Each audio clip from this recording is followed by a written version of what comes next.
last term we have studied about when current is passed through a wire,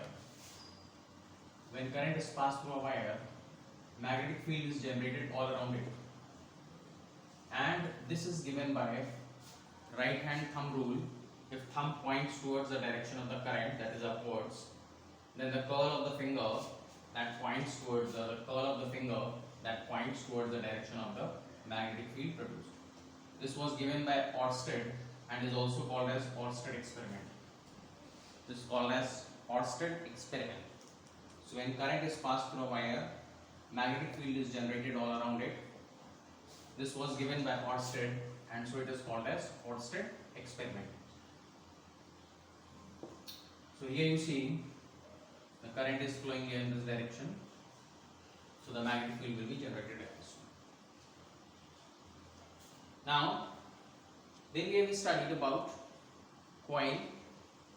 When current is passed through a coil,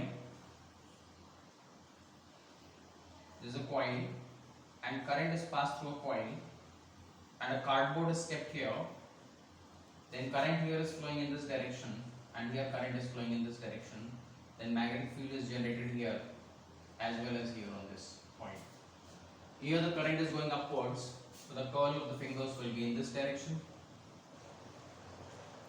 That is, you see, anti-clockwise, and here the curl will be clockwise.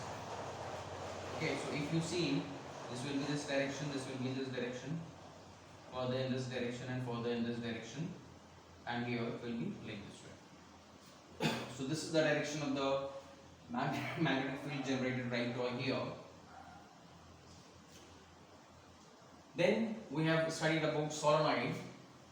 In a solenoid, when current is passed through a solenoid, then the terminal through which the current enters, this becomes south pole and this becomes north pole, and it starts behaving like a bar magnet. So here the current will be flowing in this direction, this will become south pole, and the magnetic lines of forces, they will start from north pole and end at south pole outside. So you see, outside they will be in this direction, whereas inside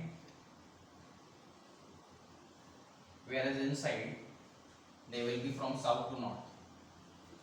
So inside the magnetic field will be from south to north, outside it will be from north to south. These magnetic field lines will be drawn like this way. Then in this solenoid, if we keep the soft iron core, a core made up of soft iron, and wrap insulated copper wire over it and pass current through it, then this becomes south pole, this becomes north pole, and the strength of magnetic field increases many times, multiplies many times. So by applying a soft iron core here,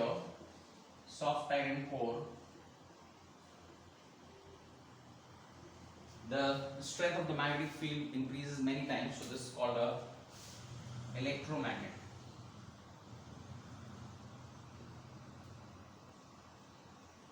This is called as solenoid,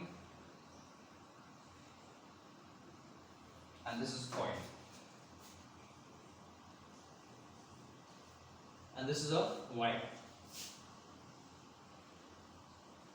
This is all what we have learned before, and you should be knowing it. Now we are going to learn that when a current carrying conductor, that means a wire, when a current carrying conductor is kept in a magnetic field, a force acts on it. When a current carrying conductor is kept in a magnetic field, a force acts on it. Now for this, let us take a horseshoe magnet, north pole and this is south pole here, and in between them you see the magnetic field will be from north to south. And if a wire is kept in between this, perpendicular to the field, this is here and this is perpendicular to this field, suppose this wire is perpendicular to the field. This is a three-dimensional figure, so this is perpendicular to the field, and when this wire is kept in between here, the magnetic field lines are here from north to south, and the wire is here, So the direction of current is this. Then a force acts on this wire. Then a force acts on this wire. This is given by Fleming's left hand rule. It is given by Fleming's left hand rule. If the first finger points towards the direction of the magnetic field, so this points towards the direction of magnetic field. Magnetic field is always from north to south. So this is the direction of the magnetic field. And the current is flowing in this. This is the direction of the current. This is the direction of the current flowing here in this wire. Then the force will be acting over this side, towards the perpendicular to the blackboard, towards you. So this force will be here acting on this. So we come to a conclusion that when current passes through a wire or a conductor kept in a magnetic field, a force acts on it. A force acts on it. And this is the direction of the magnetic field. This is the direction of the current. And this is the direction of the force. So all three are perpendicular to each other. This is magnetic field. This is the direction of current. See, current is in this direction. Current was flowing in this direction, so current here. Then the force will be in this direction, perpendicular. So all three are perpendicular to each other. It is given by Fleming's left hand rule. Fleming's left hand rule. So left hand is this. This points towards the direction of the current. So this is the direction of the current. This is the direction of magnetic field. And this is the direction of the current. Then this is the direction of the force, that is perpendicular to the blackboard and towards you.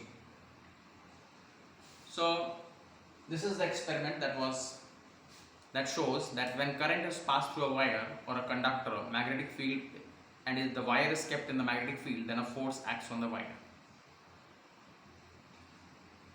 Now, on behalf of this property, that when a current carrying conductor is kept in a magnetic field, a force acts on it, we can produce electric motors. We can produce a very important instrument that is called as electric motor. So electric motor, you see, has got two poles, north pole and south pole. There are two strong poles of magnet, one north pole and another south pole. And in between them, a coil is kept. A coil is kept. See, this is a coil here which is kept in between.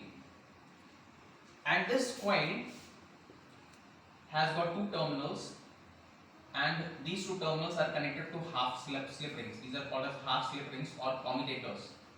This is commutator 1 and this is commutator 2. Two commutators. So first of all, two strong magnets, permanent magnets. In between them there is a coil, and there are the two ends of the coil, they are connected with two commutators. And there are two brushes, B1 and brush B2, made of carbon. Brush B1 and brush B2 made up of carbon. And these two terminals, they are connected further to a battery. Say it's a DC battery. DC stands for direct current. That is, a normal battery is a DC current supplier. It supplies current directly, so it's a DC battery. So when current is passed into this, the current flows here. See the direction of the current. In this case, you see the magnetic field is from north to south. The magnetic field is from north to south. This is the direction of the magnetic field, from north to south, and this is the direction of the current. Now we will use Fleming's left hand rule. Left hand rule.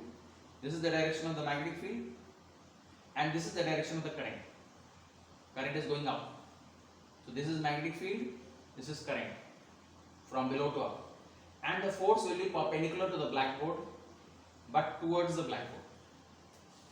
That means a force will be acting here, which will be here in this direction, perpendicular to the blackboard, but towards the blackboard.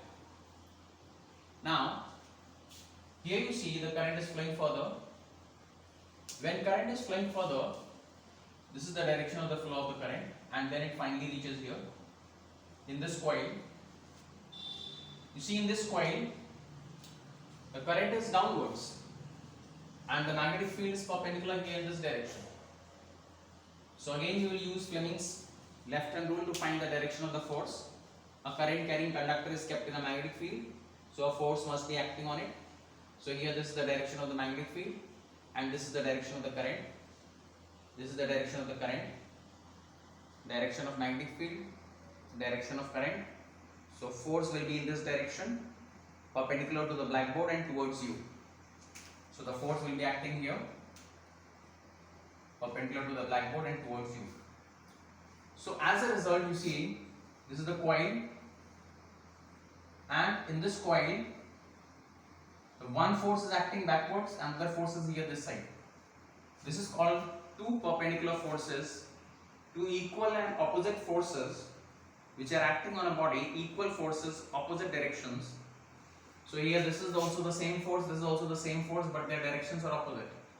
This will make the coil rotate, this will make the coil rotate. So equal and opposite parallel forces form a couple. So they form a couple. And because of that, the coil will be rotated. The coil will be rotated. The coil rotates. And when coil rotates, this C1, commutator C1, okay, this coil will rotate in this direction. And when the coil rotates in this direction, the commutator C1 will come in contact with commutator C2. They come in contact with brush B2, and commutator C2 will come in contact with brush B1. So as this C1 comes in touch with B2 and C2 comes in touch with B1, you see the direction of the current changes. The direction of the current changes.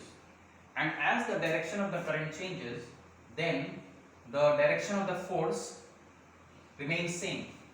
The direction of the force remains same, because this part will be here and this part will be here. So the direction of the force will be same, but the direction of the current will change.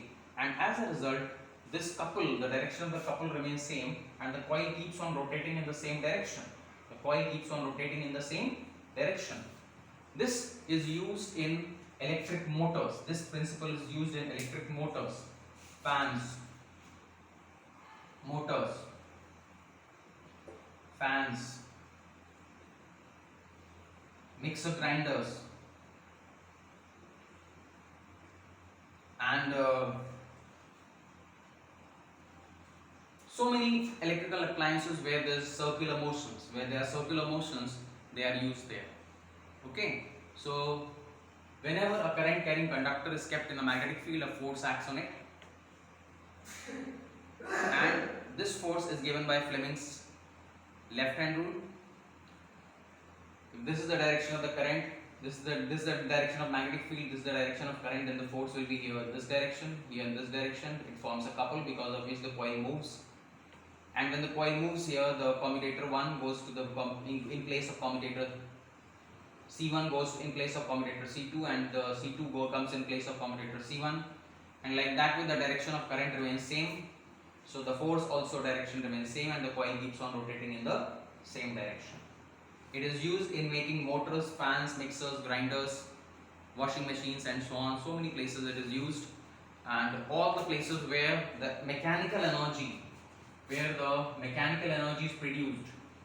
Mechanical energy is produced from where? From electrical. So electrical energy is converted into mechanical energy.